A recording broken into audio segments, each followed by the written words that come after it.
In this segment, I will continue working with Tucker Middle School, and to this point, we have contacted them. We've determined that they're a viable candidate, and it's time to now send them a contract. So the way to kind of move on to the next state to track that contract information is by clicking on Edit and setting the lead status to qualified.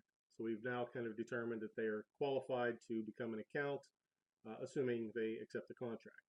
So all we really need to do is click on Save, and you'll notice now we have a contract information tab, and also we didn't have it before is the sales opportunity related list.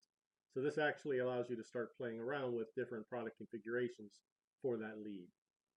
So at this point, we can go to the contract tab, and you would do normally the way that you normally send the uh, contract to them through email, and then come back to this tab and identify the date that you sent that. Now we'll assume that maybe that half a day or whole day's gone by and they've returned it, so we will mark the date that it was returned.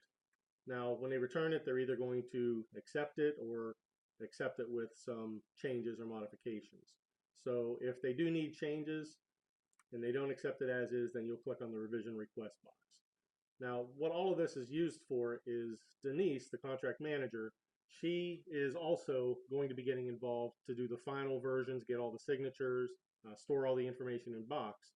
But now this allows a better collaboration with her side.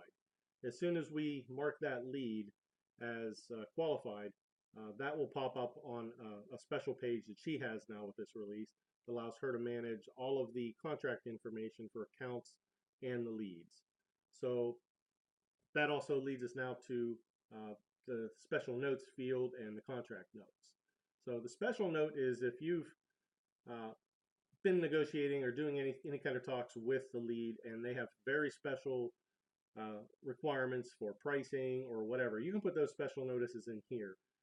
Denise will see this. She can clean it up, add her notes after she finalizes the contract. But what's important and special about the special note is that it will show up on every opportunity for support, sales, whoever's creating an opportunity. There'll be a special area that these special notes will show up and highlight so that we don't forget about any special considerations or contractual obligations to that account. Now, likewise, if you've been dealing with that lead and you want to just track your notes, you can put the notes in here down below. I'm just going to save that up at the top. So whatever notes I put in here,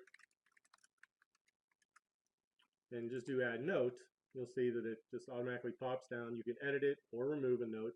It timestamps it.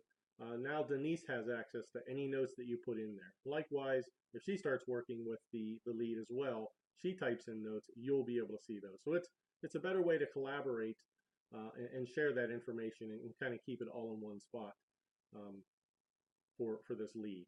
So that's basically it at this point to track your contract information. So you'll just track the date that you sent it, the date it was returned, and then mark it as revision requested if it needs changed.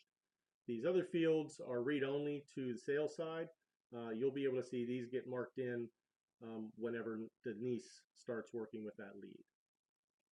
That's it. Next step, we will take you into how to work with the sales opportunity.